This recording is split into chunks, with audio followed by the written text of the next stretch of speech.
오늘 저희가 같은 하나님의 말씀은 고린도후서 8장 6절로 24절 말씀입니다. 고린도후서 8장 6절로 24절 말씀.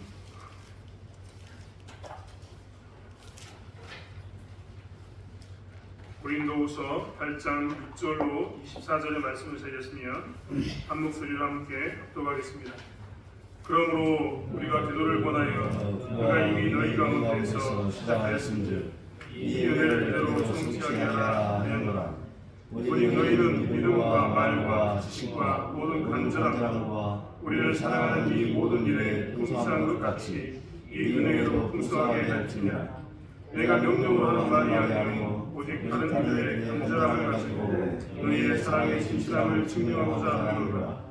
우리도 예수 그리스도의 은혜를 너희가 알거니와 우리와 신이로서 너희를 위하여 가난하게 되심은 그의 가난함으로 말미암아 너희를 기도하게 하여 주심이라. 이 일에 관하여 나의 뜻을 살리노니 이 일은 너희에게 유익함이라.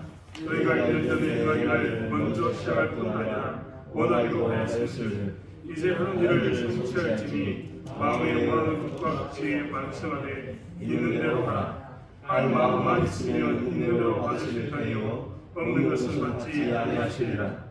이는 다른 사람들은 평안하게 하고 너희는 공부하게 하려는 것이 아니요 균등하게 하려 하니 이제 너희의 넉넉한 것으로 그들의 부족한 것을 보충하면 후에 그들의 넉넉한 것으로 너희의 부족한 것을 보충하여 균등하게 하려 함이라. 기록된 것 같이 많이 거둔 자도 남지 아니하였고 적게 거둔 자도 모자라지 아니하였느니라. 너희를 위하여 간절함으로 기도의 마음을 주시는 하나님께 감사하니 그가 원함을 받고 더욱 간절함으로 참하여 너희에게 나아갔고 또 그와 함께 그 형제를 보내었으니 이 사람은 복음으로서 모든 교회에서 칭찬을 받는 자요 이뿐 아니라 그는 동일한 주의 영광과 우리의 구원을 나타내기 위하여 여러 교회의 택함을 받아 우리가 맡은 은혜의 일로 우리와 동행하는 자다. 이것을 조심함은 우리가 맡은 일이 너에게 영광에 대하여 아무도 우리를 비방하지 못하게 하려 함이니 이는 우리가 주 앞에서뿐 아니라 사람 앞에서도 사람들의 조심하려 함이라. 또 그들과 함께 우리의 한 형제를 보내었노니 우리는 그가 여러 가지 일에 간절한 것을 여러 번 확인하였거니와 이제 그가 너희를 크게 믿음으로 더욱 간절하리라. 기도로 말하면 나의 동료요 너희를 위한 나의 동역자요 우리 형제들로 말하면 여러 교회의 사자들이요 그리스도의 영광이니라. 그러므로 너희는 여러 교회 앞에서 너희의 사랑과 너희에 대한 우리의 사랑의 증거를 그들에게 보이라. 아멘. 소득과 분배에 관한 이야기는 여러 번 이야기를 나눴습니다. 이 시대의 화두 여전히 이 시대의 중요한 논쟁거리 중에 하나입니다.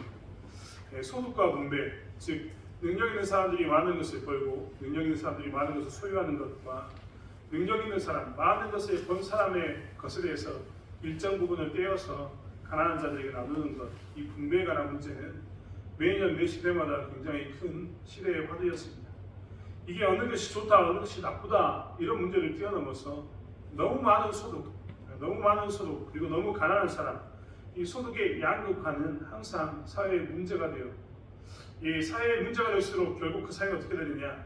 이 소득의 분배 때문에, 소득과 분배 때문에 분열되거나 혹은 더 큰 고통 가운데 놓였던 것을 우리는 너무나 잘 알고 있습니다. 역사는 계속해서 우리에게 증명하고 있습니다. 빈부의 격차가 크면 클수록 부유한 사람이 잘 살 것처럼 보이지만 훗날 반란이 일어나거나 혹은 사회혁명이 일어나서 그들마저도 무너지는 그런 결과를 맞이하게 되는 그런 것을 보았습니다. 사실 그렇기 때문에 부유한 사람도 어떤 때는 이 분배에 대해서 관심이 있고 어떻게 하면 이 분배를 잘할 것인가에 대해 신경을 쓰고 있는 것이 현 시대의 모습이고 현 우리가 살고 있는 시대의 모습이기도 합니다. 북한은 어떻게 이 소득과 이 분배를 가지고 잘 나눌 것인가에 대해서 정말 고민을 많이 하고 있습니다. 특별히 능력 있는 사람들에 대해서 능력을 키워주면서도 그들의 능력을 꺾지 않는 선에서 어떻게 가난한 자를 구제할까에 대해서 정말 고민을 많이 하고 있습니다. 또한 가난한 자를 도와줌으로 해서 가난한 사람이 영원히 가난한 자의 그 정말 표현이 죄송합니다만 거지 근성이 들까봐 그들에 대해서 정말 조심하는 것이 이 시대 또한 또 다른 모습이기도 합니다. 아무튼 중요한 것은 이렇게 많은 것, 지나치게 한쪽의 쏠림을 막아서 서로 나누는 것, 균등하게 하는 이 분배는 정말 중요합니다. 심지어는 사회적 정의가 이 안에 들어있다라고 이야기할 만큼 이것은 너무나 중요한 것을 보게 됩니다. 능력을 강조했던, 자기 개인의 능력을 강조했던 그 시대는 개인의 능력만을 강조해서 결국 어떻게 됐느냐, 자유시장주의를 만들게 되었고, 그 사회는 좋았냐? 그럼 능력만 강조한 사회는 좋았냐? 그렇지 않습니다. 분배의 격차가 너무나 심해서 결국은 나중에 사회 문제가 되어서 그것으로 인해서 많은 수정이 있을 만큼 자유민주주의 사회도 힘든 시기를 보냈습니다. 반면에 분배만을 강조했던 공산주의는 어떻게 됐느냐? 결국 그 공산주의의 그 분배만을 강조했던 그것에 대한 폐해로 인해서 국가 전체가 가난해지는 그런 일도 경험하게 되었습니다. 결국 소득과 분배, 능력과 분배라는 이런 문제가 한 나라의 운명을 좌지우지할 만큼 굉장히 큰 문제였다는 것은 우리는 이미 역사를 통해서 너무나 잘 알고 있다는 겁니다. 사실 재밌는 것은 무엇이냐면 이 자본주의라고 이야기하는 능력을 강조하는 자본주의라는 것도 어디서 출발했냐면 성경에서 출발했다고 사람들은 이야기합니다. 반면에 이 공산주의라고 이야기했던, 정말 기독교와 공산주의는 안 어울릴 것처럼 보이지만 이 공산주의의 근본적인 생각도 어디서 나왔느냐? 성경에서 나왔다라고 사람들은 이야기합니다. 정말 웃기지 않습니까? 한 성경에서 정반대 극단적인 두 가지의 사상이 나오게 된 겁니다. 정해져 있습니다. 능력을 강조하거나 분배를 지나치게 강조하게 되면 이런 극단적인 모습 가운데 있습니다. 사실 이런 문제를 이야기할 때마다 그리스도인으로서 우리는 어떻게 하는 게 그리스도인답게 사는 것일까 늘 고민이 됩니다. 그렇지 않습니까? 여러분, 우리는 부자가 천국 가는 문제에 대해서 굉장히 관심이 많습니다. 부자가 천국 가는 것은 이 낙타가 바늘 위를 들어가는 것보다 더 어렵다고 하셨던 말씀. 부자가 천국 가는 것은 정말 힘들다는 여러 가지 예와, 예를 들면 부자와 나사로의 이야기를 통해서 이야기했던 것처럼 이러한 예화를 통해서 보면 우리는 무엇을 알 수 있냐면 부자가 천국 가는 것은 정말 어렵구나를 알 뿐만 아니라 부자가 과연 천국에 갈 수 있을까? 이것 또한 고민하는 것이 우리의 모습이기도 합니다. 어떤 사람들은 좀 전에 말씀드렸던 것처럼 부자에 대해서 이야기하면서 분배에 관한 문제로 부자들은 자기의 이 필요 이상의 것을 가지면 그것을 나눠야 한다라고 이야기하면서 나누지 않는 그런 부자는 천국에 가지 못할 것이다 라고 이야기합니다. 여러분, 그렇다면 거꾸로 이야기해서 가난한 사람이 천국에 갈 수 있을까요? 가난한 사람은 천국 가고 부자는 지옥 간다, 이런 논리로 따져본다면 그것은 사실 잘못된 생각 중에, 정말 큰 잘못된 생각 중에 하나입니다. 우리가 잘 알고 있는 것처럼 천국은 누가 가냐? 천국은 누가 갑니까? 부자가 갑니까? 가난한 사람이 갑니까? 정말 죄송합니다만 천국은 예수 믿는 사람이 갑니다. 여러분, 예수 믿는 사람이 가는 곳이 어디입니까? 천국입니다. 예수 믿는 사람이 누리는 것이 하나님의 나라입니다. 하나님의 나라는 예수를 믿고 안 믿고의 차이로 가는 거지 부자인가 가난한가로 절대 가지 않습니다.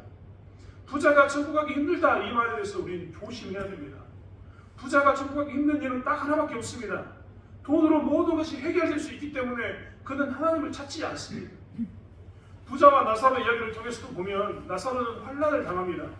어떻게든지 하나님 뜻대로 살려고 노력하는 가운데 고통을 당했다는 이야기입니다. 하지만 부자는 그렇지 않습니다. 부자는 하나님께 구할 이유가 없습니다. 왜냐하면 내 삶의 모든 문제는 돈으로 해결하면 됩니다. 충분히 해결할 수 있습니다.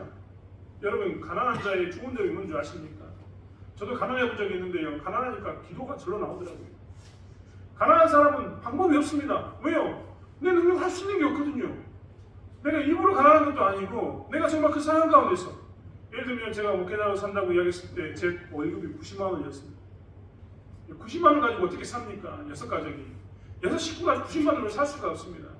목회자들 11조하고 감사금하고 뭐하고 나면 돈이 정말 이만큼 남습니다.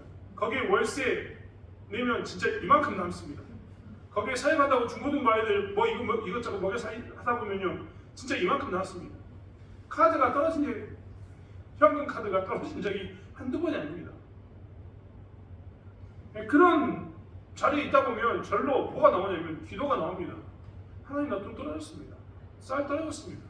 집 이사 가야 되는데, 집주인이 집 나가라는데 집이 없습니다. 기도가 나오죠. 답답한 가운데 절박함으로 누구를 붙들냐면 하나님을 붙듭니다. 붙들 수밖에 없다니까요. 그런데 뭐냐면 이 부자들은 그렇지 않습니다. 부자들은 먹고 싶습니까? 돈 주고 사 먹으면 됩니다. 부자들의 범위는 예를 들면 피자를 사 먹는다 하면 우리는 어떻게 피자를 먹을까? 싼 거라도 피자를 먹을까? 이런 고민이라면 부자들은 어떻게 하면 맛있는 피자를 먹을까를 고민합니다. 그들은 피자를 먹는 것을 고민하는 게 아니라 어떻게 하면 맛있는 피자를 먹을까? 고기를 먹는 것을 고민하는 게 아니라 어떻게 하면 더 맛있는 고기를 먹을까? 더 좋은 분위기에서 고기를 먹을까 고민합니다. 즉 그들은 돈이 있으니까 어떻게 되냐면 하나님을 찾을 필요가 없는 겁니다. 필요할 때마다 돈으로 턱 해결하면 되는데 무슨 하나님이 필요합니까? 사실 부자가 천국 가기 힘든 이유는 그들이 부자여서가 아니라 그들이 하나님을 찾지 않았어요입니다. 그들은 그들 스스로 이야기하기를 나는 돈이 더 중요하지 예수가 중요하지 않다라고 이야기하는 삶을 삽니다. 그들의 삶을 보면 알거든요. 우리는 진짜 어쩔 수 없어서 예수 그리스도의 이름을 붙들며 사는데 그들은 예수가 없어도 돈으로 충분히 해결합니다. 오직에 있으면 돈에 대해서 사람들이 만몬신이다라고 얘기할 만큼 돈의 절대적인 권력을 가지고 그들은 삽니다. 그래서 부자들이 사실 천국에 가지 못하는 겁니다. 예수를 찾지 않고 예수를 믿지 않기 때문에 가지 못한다는 겁니다. 좀 더 극단적으로 이야기해 볼까요? 여러분 우리 예수를 믿는다면 죄 안 짓습니까? 저희 죄 짓습니다. 정말 목사님 저도 죄 짓습니다. 이상한가요? 저도 나쁜 짓 합니다. 예수 믿는데도 목사가 이런 말하면 그렇지만 나쁜 짓 하고 있을 때가 있습니다.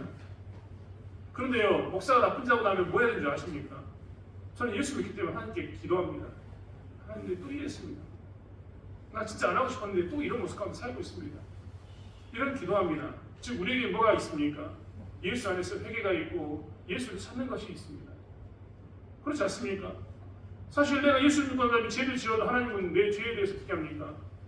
내가 회개하고 용서를 해도 여전히 용납하시고 혹이라도 내가 해결하지 못한 것도 하나님께서 제가 해결하지 않는 그 문제가 있을 때에도 하나님께서 나를 어떻게 하시냐면 너는 그거 해결하지 못했으니까 천국 못와 이렇게 이야기하지 않습니다.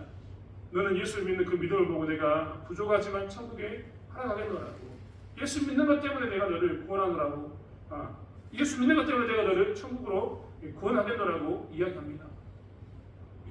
여러분 교회 다니면서 우리는 모두 이렇게 죄를 짓고 있습니다. 만약에 부자가 되는 게 일종의 하나님 뜻에 순종하지 않는 것이라면 그것은 죄가 됩니다. 죄. 하나님 뜻에 순종하지 않기 때문에 죄 아닙니까? 죄란 무엇입니까? 라고 이야기했을 때 우리가 항상 했던 것처럼 하나님의 뜻, 하나님의 말씀을 지키지 않는 것. 세상 사람들은 나쁜 짓을 하는 게 죄라고 이야기하지만 우리는 죄는 하나님 말씀에 순종하지 않는 게 죄라고 분명히 배우지 않았습니까? 그렇다면 부자가 가난한 사람을 위해서 자기의 돈을 쓰지 않는 것은 무엇입니까? 죄인 겁니다. 죄. 그렇기 때문에 그가 죄를 지었다고 해서 천국 못 가느냐? 그렇지 않습니다. 그가 예수를 믿는다면 그도 천국 갈 줄 믿습니다. 예수를 믿기 때문입니다. 아무튼 아무리 극단적으로 설명해도 부자가 천국 가지 못한다. 이런 것을 단정적으로 이야기할 수 없다는 겁니다. 부자도 천국 갑니다. 예수만 믿으면. 부자도 천국 갑니다. 그의 문제를 돈으로 해결하는 게 아니라 예수께 나와서 기도하면 그 예수를 찾는 것 때문에 어떻게 하냐면 예수 이름 안에 있는 것 때문에 부자도 천국 가는 겁니다. 자꾸만 부자가 천국 가느냐 못 가느냐 부자가 가진 것이 많아서 천국 못 간다 이런 말하는 것은 사실 그렇기 때문에 잘못된 생각이고 잘못된 판단인 겁니다. 좀 더 이야기하면 부자가 천국 가는 게 좀 더 어렵습니다. 예수께서 이야기하셨던 것처럼 정말 힘든 그런 선택이 될 수밖에 없습니다. 왜냐하면 말씀드린 것처럼 부자는 충분하니까요. 자기 돈으로도 충분하니까요. 그래서 성경은 그렇게 표현한 겁니다. 아무튼 돈은 이렇게 무엇이느냐 우리에게 있어서 천국 가는 조건이 아니라 예수 믿는 게 천국 가는 조건이고 필수적인 조건이고 돈은 부차적인 겁니다. 아무튼 하지만 중요한 것은 무엇이냐면 이 돈에 대해서 사람들은 굉장히 힘든 돈을 많이 가지면 가질수록 예수 믿기 힘든 그런 상황에 처해질 것이 분명하다는 겁니다. 오늘 제가 왜 이렇게 능력과 분배, 소득과 분배 그리고 부자가 천국 가는가 못 가는가에 대해서 이야기를 하냐면 오늘 성경의 본문에 그 이야기가 나와 있기 때문입니다. 오늘 헌금에 대해서 사도 바울이 이야기하면서 오늘 갑자기 어떤 이야기를 하고 있냐면 13절에 이는 다른 사람에게는 평안하게 하고 너희는 공고하게 하려는 것이 아니요 균등하게 하려 함이니 이제 너희의 넉넉한 것으로 그들의 부족한 것을 보충함은 후에 그들의 넉넉한 것으로 너희의 부족한 것을 보충하여 균등하게 하려 함이라. 기록된 것 같이 많이 거둔 자도 남지 아니하였고 적게 거둔 자도 모자라지 아니하였느니라 라는 이 말씀 때문입니다. 사도 바울은 지금 이 교회에게 뭐라고 이야기하냐면 너희들이 헌금을 했으면 좋겠다라고 이야기합니다. 1년 전부터 시작했던 그 헌금을 너희들이 지속해서 해서 헌금을 완성했으면 좋겠다. 이 헌금을 통해서 너희들이 이 하나님의 사역에 동참하기를 원한다라고 이야기했다는 겁니다. 아마 그렇게 1년 전에 했던 헌금을 다시 동참하라고 독려했던 이유는 또 여러 가지 이유가 있었을 겁니다. 하지만 그 중에 하나는 1년 전부터 헌금을 했는데 사도 바울하고 관계가 껄끄러워지니까 그러면 우리 헌금하지 말까? 이런 마음이 드니까 사도 바울을 권면했던 겁니다. 헌금은 그런 관계에 따라서 하는 게 아니라 하나님께 하는 것이기 때문에 너희들이 처음부터 끝까지 했으면 좋겠다. 이런 이야기도 들어있는 겁니다. 하지만 그 근본에는 뭐라고 이야기했느냐? 균등하게 하려 한다라고 이야기하고 있습니다. 내가 그 헌금을 가지고 가난한 사람들, 힘든 사람을 채워줘서 그들은 평안하게 하고 돈 있는 너희들을 뺏어가지고 내가 너희들을 알고 왜 내 돈을 뺏어가는 겁니까? 라고 이야기하는 그 불평과 원망 가운데 두려고 하는 게 절대 아니라 균등하게 하려고 한다라고 이야기하고 있습니다. 즉 교회 가운데 뭐냐면 분배의 정의가 일어나게 하려고 한다라고 표현되어 있는 겁니다. 좀 저희가 생각하는 부분과 좀 다르지 않습니까? 마치 공산주의처럼 물건을 빼앗아서 나눠주는 이런 모습 가운데 있는 것은 아닌가 그런 고민이 된다는 겁니다. 사도 바울은 그것에 대해서 이 균등함에 대해서 설명하면서 15절에 분명히 기록하고 있습니다. 거기는 뭐냐면 많이 거둔 자도 남지 아니하였고 적게 거둔 자도 모자라지 아니하였느니라. 이 말씀이 어디에 있는 말씀이었는가? 여러분 그 많이 거둔 자도 남지 아니하였고 라는 부분 앞에 보면 제 성경에는 기억이라고 조그맣게 빨간 글씨로 써 있습니다. 그 기억이라는 밑에 보면 이 밑에 풋노트가 있는데요. 뭐라고 나와 있냐면 출애굽기 16장 18절 이렇게 나와 있습니다. 여러분의 성경에도 있지 않습니까? 있죠. 이 말을 우리는 그러면 이제 이 말을 찾아가서 이 균등하게 한다는 의미를 좀 찾아봐야 됩니다. 이 헌금에 대해서 균등하게 한다 이 의미가 무엇인가 우리는 알아봐야 된다는 겁니다. 출애굽기 16장에 있는 이야기는 만나에 관한 이야기입니다. 하나님께서는 이스라엘 백성들을 광야로 출애굽시키시고 난 후에 뭘 하셨냐면 그들의 음식이 떨어지자 그들에게 무엇을 주었는가? 만나를 주셨습니다. 그들에게는 만나를 주셨는데 우리가 정말 잘 알고 있지 않습니까? 만나는 그 다음 날까지 두면 어떻게 합니까? 썩습니다. 하나님께서 항상 하루 먹을 것만 그들에게 거두라고 이야기했습니다. 그리고 유일하게 이틀 먹을 것을 원할 때는 뭐냐면 안식일 전날. 내일은 안식일이니까 오늘은 이틀 것을 구해라 라고 하셨습니다. 그리고 하나님께서는 항상 뭐라고 얘기하냐면 그들의 스스로가 생각하기에 야 내일 부족하면 어떡하지? 내일 만나가 안 내리면 어떡하지? 해서 좀 더 저축해 놓으려고 한다면 그것에 대해서 금지하면서 그것은 썩는 일이 있을 거다. 그렇지 말고 내가 너희에게 항상 채울 테니까 너희는 뭐라고요? 나에 대한 믿음을 갖고 오늘 먹을 것만 구하라 라고 이야기합니다. 그럼 거기에 많이 거둔 자도 남지 아니하였고 적게 거둔 자도 모자라지 아니하였다 이 말은 무엇이냐면 하나님께서 그들에게 채우셨다는 겁니다. 하나님께서 만나로 매일매일 어떻게 했다고요? 그들에게 공급해 주셨다는 겁니다. 아니 그게 그렇다면 이게 무슨 소득과 분배에 관한 헌금을 나누는 것과 무슨 상관입니까? 라고 이야기하는데 오늘 사도 바울은 오늘 우리에게 중요한 이야기를 하나 더 하고 있습니다. 여러분 한번 예를 들어볼까요? 저희 집은 6남매입니다. 6남매. 홍진호 집사님께서는 자꾸 앞에 계셔서 지금 우리 집사님만 이야기하는데 홍진호 집사님께서는 혼자입니다. 그렇죠? 뭐 정말 많이 해서 홍기석 집사님까지 2명 모신 거죠. 이제 우리가 광야의 생활을 하고 있습니다. 제가 가가지고요. 이 당시에는 모든 사람이 나가서 광야에 가서 만나를 얻었던 게 아닙니다. 그 당시에는 한 가정에 가장이 파송이 되었어요. 가장이 나가서 만나를 거두었습니다. 가장은 가서 뭘 했냐면 그 집안의 인구 숫자만큼의 뭘 해내냐면 만나를 거뒀어야 했습니다. 그럼 한번 생각해 보십시오. 홍진호 집사님은 건강하신 이 몸과 튼튼한 몸을 가지고 두 사람의 분만 최대한 두 사람의 분만 할 수 있다면 광야에 나가서 만나가 있으면 얼마나 쉽게 거두겠습니까? 한 오매씩만 거두라고 했다면 10오매는 2인분은 금방 얻을 수 있습니다. 저희 집은 6남매인데 저차례 배가 나오고 근육이 이런 사람은 고개 숙이기도 힘들고 거두기도 힘든데 몇 인분을 해야 한다고요? 6인분. 저 같은 사람은 어떻게 됩니까? 아마 죽어났을 겁니다. 매일매일 하면서 저 같은 가장이 잘못하면 야 나는 오늘도 6인분을 해야 돼. 저 사람은 2인분만 하면 되는데 나는 6인분이 뭐야? 이러고 살았을지도 모릅니다. 이러할 때 만나는 하나님께 채우셨는데 사도 바울이 뭘 이야기하냐면 그때 그 만나에 대해서 먼저 좀 더 많이 거둘 수 있던 자가 가난한 자에게 채워줌이 있었다라고 제시하고 있는 겁니다. 즉 만나는 하나님께 주셨고만 하나님께서 매일 공급하셨는데 그 거두어서 나누는 부분에 있어서는 어떻게 했느냐? 좀 더 강한 사람이 좀 더 약한 자들에게 거두어서 좀 나누어져서 어떻게 하냐면 그 문제를 해결했다라고 이야기하고 있는 겁니다. 그 이야기가 이 많이 거둔 자도 남지 아니했고 적게 거둔 자도 모자라지 아니했다의 뒷면에 숨어 있는 균등에 관한 문제입니다. 이렇게 하면 어떻게 됩니까? 정말 6가정의 가장인 저는 굉장히 매번 좀 더 큰 은혜를 누리고 살게 될 겁니다. 이 사람들이 나를 얼마나 생각하고 있는지, 이 사람이 나를 얼마나 고민해 줬는지, 홍준호 집사께서 나를 위해서 1인분만 더 해줬다고 해도 저는 아마 굉장히 큰 감격 가운데 살면서 어떻게 해서든지 나중에 무슨 일이 생기면 도우려고 노력했을 겁니다. 그 이야기를 지금 하고 있는 겁니다. 그렇게 균등하게 되었다. 즉 우리의 삶 가운데서 헌금은 어떻게 해야 되냐면, 헌금은 이렇게 서로 나눔으로 인해서 어떻게 되냐면 균등하게 되는데, 그 균등하게 되는 것은 무엇이냐면 하나님께서 주신 것을 이렇게 나눔으로 인해서 어떻게 된다고요? 서로 균등하게 되는 그 은혜가 쓰게 된다는 것을 이야기하고 있습니다. 그렇다면 이게 우리에게 무슨 도움이 됩니까? 라고 이야기할 수 있지만, 먼저는 정적인 부분이 나눠줄 수 있습니다. 은혜, 인간적인 정 가운데 감사함을 느끼겠죠. 고맙습니다 라고 살았을 겁니다. 근데 그것만 있습니까? 그것만 있을까요? 그렇지 않습니다. 이 은혜에 대해서 생각하면서 더 큰 은혜를 기억하게 됩니다. 지난 시간에 잠깐 이야기했지만 우리는 이 만나가 어디서부터 왔는지 우리 너무나 잘 알고 있지 않습니까? 이 만나는 누구에게 온 겁니까? 이 만나는 하나님께서 주신 겁니다. 분명하죠? 우리의 재물은 누가 주신 겁니까?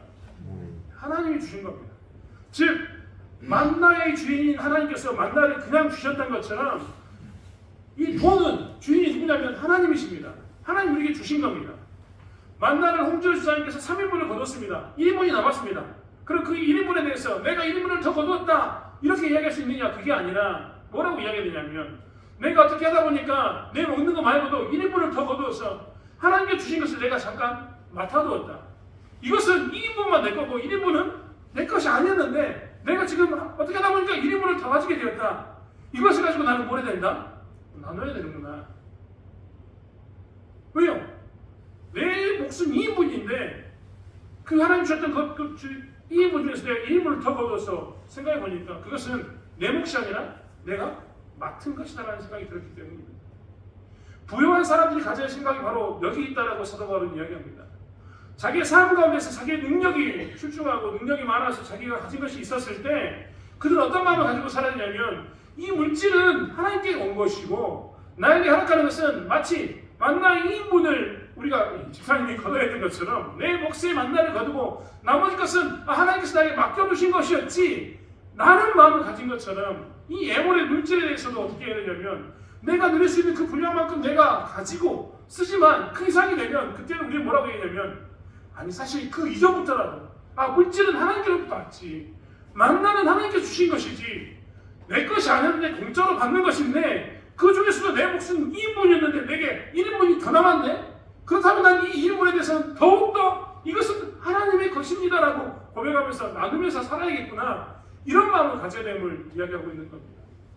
사실 그렇기 때문에 물질에 대한 우리의 생각은 항상 하나님께서 우리에게 주신 것이고 우리에게 주신 것에 대한 이 소유에 대한 나머지 부분은 하나님께서 나에게 맡겨주신 것이라는 것을 늘 고백하고 살아야 합니다.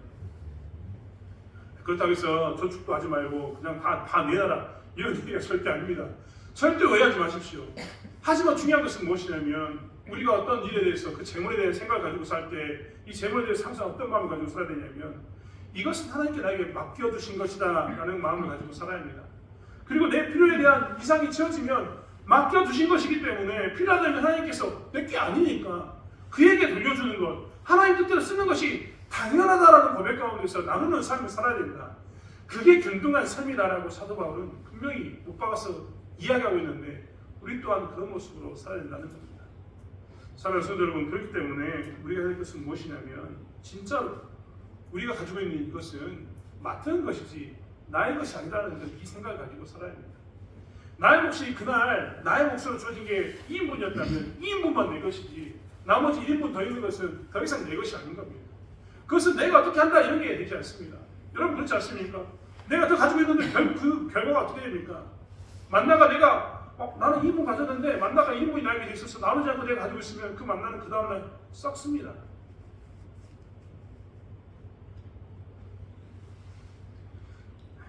나에게 하나님께서 이렇게 재물을 주시고 하나님께서 나에게 필요한 것 이상으로 채워주신 모든 것은 하나님께서 내가 가지고 있으면서 썩으라고 썩히라고 있는 게 아니라 하나님께서 그것은 내가 너에게 맡긴 것이니까 썩지 않도록 쓰라라고 우리에게 주셨다는 것을 분명히 하자는 겁니다. 그렇기 때문에 내가 해야 할 일은 무엇이냐면 정말 잘 나누어 쓰는 겁니다. 잘 나누어 써야 합니다. 잘 나누어 쓰는 것에 대해서 여러분 헌금이라고만 생각하지 마십시오. 잘 나누어 쓰는 것 중에 어떤 것은 부재입니다. 내 이웃 사람에게 나눠주는 것, 혹은 내 자식에게 나눠주는 것, 혹은 또 다른 필요한 사람을 주는 것, 그것도 중요한 나눔 중에 하나입니다. 하지만 그 중에 하나가 헌금이고, 그 중에 하나가 헌금이기 때문에 우리는 헌금을 할 때 항상 뭐라고 이야기하냐면, 내가 하나님께서 맡겨두신 것, 내 필요 이상의 것을 내게 맡겨주신 것은 당연히 돌아가야 할 것이기 때문에 돌려드립니다라고 우리가 이야기해야 된다는 겁니다. 여러분, 맡겨두신 것을요, 그렇다면 내가 가지고 살면 안 됩니까? 하나님이 나에게 좀 더 맡겨주셨으니까 이 일부는 내가 비상으로 좀 가지고 있다가 쓰면 안 됩니까? 라고 생각할 수도 있습니다. 물론 그럴 수도 있죠. 그런데 중요한 것은요, 만나의 사건을 통해서 보여주셨던 것처럼 그것은 썩습니다. 네, 썩어버렸다, 아이고 버려야겠네, 썩어버린 것은 버려야겠네, 이게 절대 아닙니다. 우리는 썩어버리면 버리면 된다 이렇게 생각하지만요, 썩는다는 것은 자칫 잘못하면 나에게 손해가 된다는 말입니다. 내 가진 것을 버렸다 이런 의미가 아니라 이건 손해인 겁니다. 여러분 잘 생각해 보십시오. 우리가 살고 있는 삶을 살아가면서 남의 것을 내가 가지고 살면서 이 가지고 있는 불편함을 느낄 때가 우리가 있습니다. 예를 들면 같이 여행을 갔는데 어떤 사람이 나에게 자기의 여행짐을 맡아달라고 턱 맡기고 나가버립니다. 그러면 그동안 난 여행한 동안 이 남의 짐을 들고 다니는 이 불편한 가운데 있어야 됩니다. 즉 남의 물건을 맡았다는 것은 그냥 막연하게 내가 맡았다 이런 것으로 끝나는 게 아니라 나에게 손해가 될 때가 있다니까요. 오죽했으면 물건을 보관해주고 보관료를 내라 라고 이야기하는 사람이 있겠습니까? 그만큼 남의 물건을 맡는다는 것은 그냥 막연하게 소위 말해서 만나가 썩어버렸으니까 썩었다라고 끝나는 게 아니라 그 썩는 것은 손해까지 포함한 어떤 것이 있다는 것을 우리는 기억해야 합니다. 그렇기 때문에 남의 것을 맡아서 잘 쓰지 못하면 어떻게 되느냐, 그것은 분명히 손해가 되는 일이 된다는 것을 우리는 기억하면서 차라리 손해가 되지 않는 선에서 우리가 오히려 주인의 뜻대로 사는 것이 좋겠다라는 믿음의 고백 가운데 서야 될 줄 믿습니다. 여러분 그렇지 않습니까? 여러분 가끔 뉴스에 나옵니다. 세입자들이요 전셋집에 혹은 월세집에 세입 즉 들어와 살게 됩니다. 그런데 그런 사람들이 어느 날 갑자기 사라졌습니다.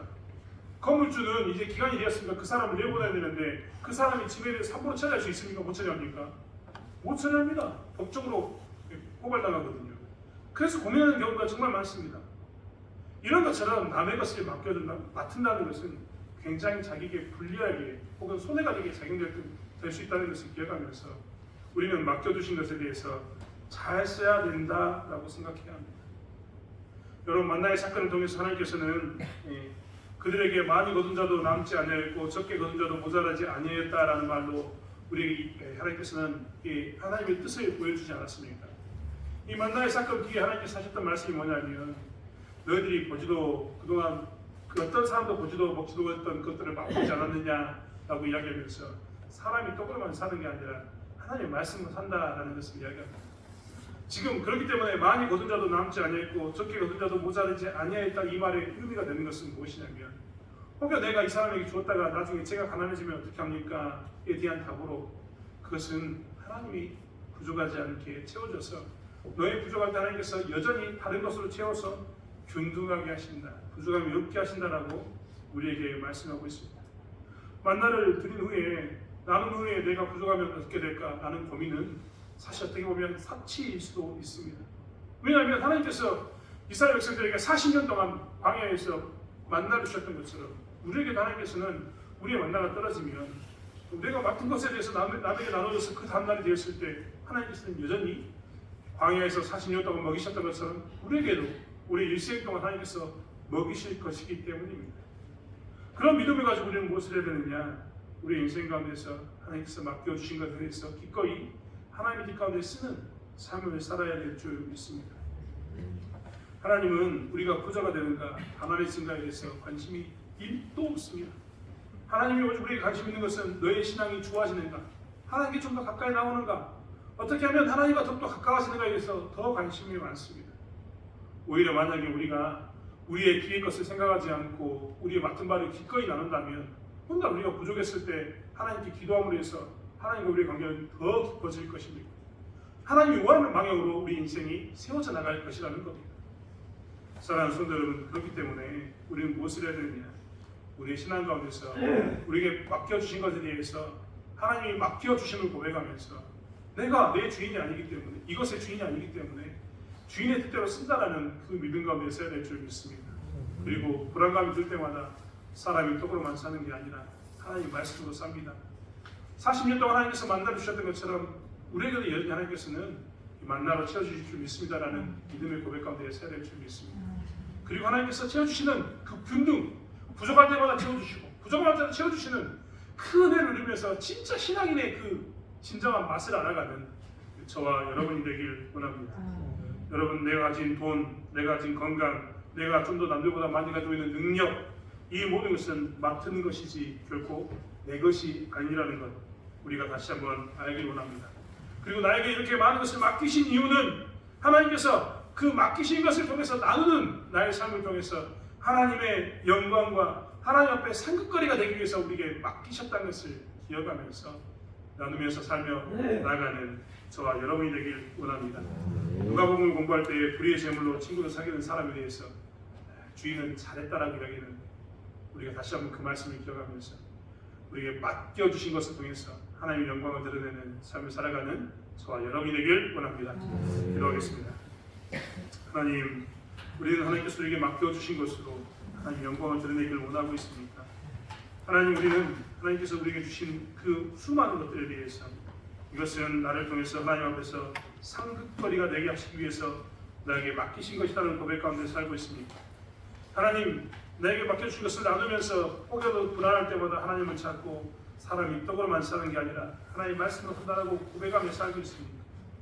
하나님, 우리가 그러한 삶을 살 수 있도록 도와주시고 철저하게 하나님 주심의 삶을 살 수 있는 죄를 되게 도와주실 줄 믿습니다. 하나님, 부족한 것을 보충해서 균등하게 하시는 그 하나님께서 우리의 필요에 따라서 채우시는 것을 볼 수 있도록, 그리고 우리의 남는 것을 통해서 맡겨주신 것을 통해서 하나님의 영광을 드러낼 수 있도록 우리를 써주시기로 나오며 감사드리며 예수님의 이름으로 기도드렸습니다.